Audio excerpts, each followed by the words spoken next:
نحمده ونصلي على رسوله الكريم اما بعد فاعوذ بالله من الشیطان الرجیم بسم اللہ الرحمن الرحیم۔ سامعین محترم، آج ہم آپ کے سامنے ایسے موضوع پر ڈسکس کریں گے کہ وہ موضوع ہے کہ حضرت سیدہ فاطمہ الزہرا رضی اللہ تعالی عنہ کا حضرت ابوبکر صدیق رضی اللہ تعالی عنہ سے راضی ہو جانا، مطمئن ہو جانا۔ اس موضوع پر ہم آپ کے سامنے شیعہ حضرات کی متعدد کتابوں کے حوالہ جات پیش کریں گے، اور شیعہ حضرات کی نہج البلاغہ جو ان کے یہاں اصح الکتب ہے بعد کتاب اللہ ہے، کتاب اللہ کے بعد جو سب سے صحیح ترین کتاب شمار کی جاتی ہے شیعہ حضرات کے یہاں، اس میں سے اس کی جو شروحات ہیں اس میں سے کچھ حوالہ جات آپ کے سامنے پیش کریں گے۔ اس سلسلے میں ہم سب سے پہلے شرح نہج البلاغہ کمال الدین ابن میثم البحرانی کا حوالہ پیش کریں گے کہ اس شرح کے اندر کمال الدین ابن میثم البحرانی نے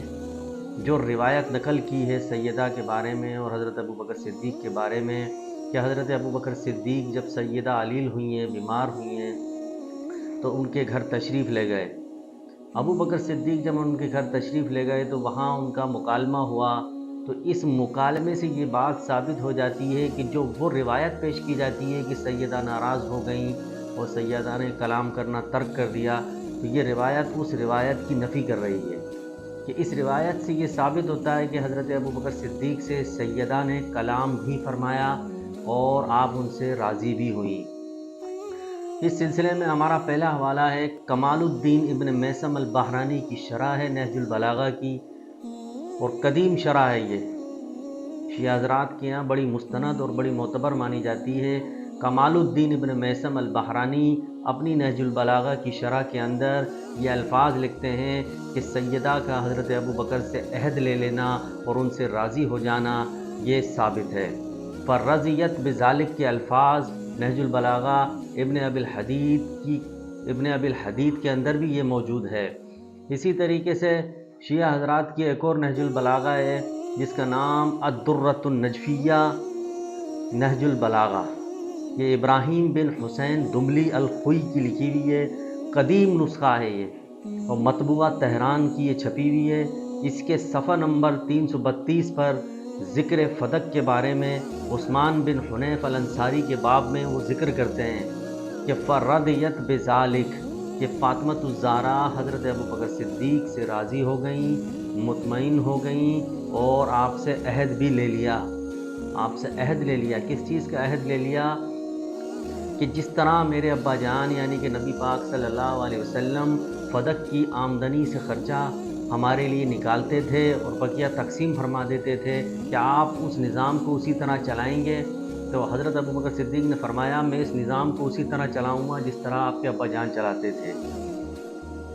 جب یہ بات، یہ معاہدہ آپ کا طے ہو گیا اور اس پر سیدہ کائنات حضرت فاطمہ الزہرا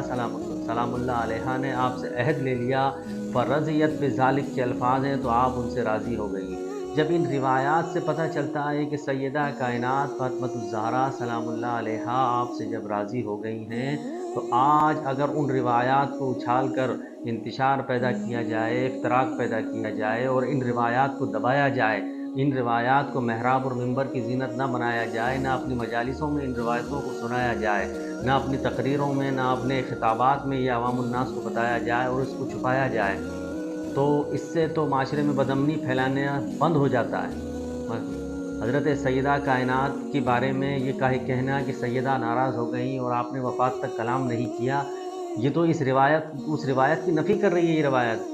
کہ سیدہ سے حضرت ابوبکر صدیق کا کلام کرنا بھی ثابت ہے اور سیدہ کا راضی ہو جانا بھی ثابت ہے۔ اسی سلسلے میں ایک اور کتاب ہے شیعہ حضرات کی جس کا نام شرح علی نقی فیض الاسلام ہے، یہ نہج البلاغہ کی شرح ہے فارسی کی۔ اس میں بھی شرح علی نقی فیض الاسلام کے اندر سیدہ کا حضرت ابوبکر صدیق سے راضی ہو جانا ثابت ہے۔ اسی طریقے سے ایک اور شرح ہے شیعہ حضرات کی جس کا نام شرح حجج النہج ہے، المختار من نہج البلاغہ، یہ المختار ڈاکٹر سعید السامرائی صاحب کی لکھی ہوئی ہے، اور انہوں نے اس بات کا اقرار کیا ہے کہ سیدہ کا حضرت ابوبکر صدیق سے راضی ہو جانا یہ بات ثابت ہے۔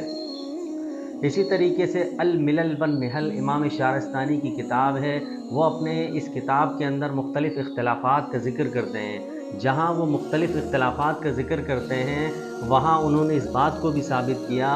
کہ یہ اختلاف ضرور ہوا ہے سیدہ کائنات کا حضرت ابوبکر صدیق رضی اللہ تعالیٰ عنہ سے باغ فتح کے مسئلے میں، مگر یہ اختلاف اس مشہور زمانہ حدیث نحن معاشر الانبیاء لا نورث ما ترکناہ فہو صدقۃ کے تحت ختم ہو گیا، دفع ہو گیا، رفع ہو گیا۔ الملل والنحل کے امام شہرستانی اس حقیقت کا اعتراف کرتے ہیں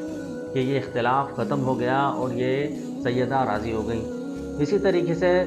الزہراء و خطبہ فدق ایک شیعہ حضرات کی کتاب ہے جس کا نام جو باقر مجلسی صاحب کی لکھی ہوئی ہے فدق کے موضوع پر۔ اس فدق کے موضوع پر انہوں نے اس بات کا اقرار کیا ہے کہ انبیاء کی میراث تو ہوتی ہے، انہوں نے اپنے عقیدے کے اعتبار سے بات کی، انبیاء کی میراث ہوتی ہے، مگر انبیاء کی جو میراث ہوتی ہے نا وہ میراث امت کے فقراء اور مساکین میں تقسیم ہوتی ہے، نہ کہ ذوی القربیٰ میں تقسیم ہوتی ہے۔ یہ الفاظ انہوں نے اپنی کتاب فدق زہرا کے اندر لکھے ہیں، درج کیے ہیں۔ اب ان باتوں سے ثابت ہوتا ہے کہ سیدہ کائنات صرف حضرت ابوبکر صدیق سے راضی نہیں تھی۔ بیت الاحزان کے مصنف شیخ عباس قمی اپنی کتاب بیت الاحزان کے اندر صفحہ نمبر 113 پر دار زینب کبریٰ سے مکتبہ دار زینب کبریٰ سے یہ چھپی ہوئی کتاب ہے، اس میں اس حقیقت کا اعتراف کرتے ہیں کہ نہ صرف سیدہ کائنات حضرت ابوبکر صدیق سے راضی ہوئیں بلکہ ابوبکر صدیق کے اصرار اور مطالبے پر آپ حضرت عمر فاروق سے بھی راضی ہو گئیں۔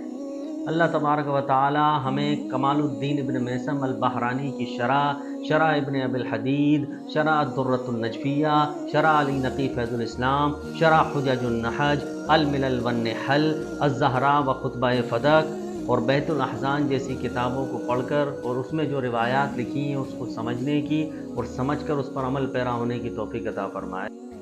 ان روایات کی روشنی میں دنیا کا کوئی رافضی، کوئی غالی، کوئی متعصب ترین شیعہ اپنی قوم کو اپنی مجالس میں اپنی محراب و منبر سے اور اپنے پلیٹ فارم سے ان کتابوں کے حوالہ جات پیش کر کے نہیں سنا سکتا، اس لیے کہ اگر وہ ان کتابوں کے حوالہ جات اگر پیش کر کے سنائے گا تو ان کی قوم ان سے مطالبہ کرے گی کہ آپ ہمیں کون سا دین دیتے ہو اور کیا آپ ناراضگی کے قصے بیان کرتے ہو۔ ہماری ہی گھر کی کتابوں میں سیدہ کا ابوبکر صدیق سے راضی ہو جانا، نہ صرف ابوبکر صدیق سے راضی ہو جانا بلکہ ابوبکر صدیق کے مطالبے پر حضرت عمر فاروق سے بھی راضی ہو جانا شیعہ حضرات کی متعدد کتابوں میں موجود ہے۔ آج دنیا کا کوئی رافضی یہ روایات اپنی محراب و منبر سے بیان نہیں کر سکتا۔ اللہ تبارک و تعالی ہمیں حق سمجھنے کی توفیق عطا فرمائے۔ وآخر دعوانا الحمدللہ رب العالمین۔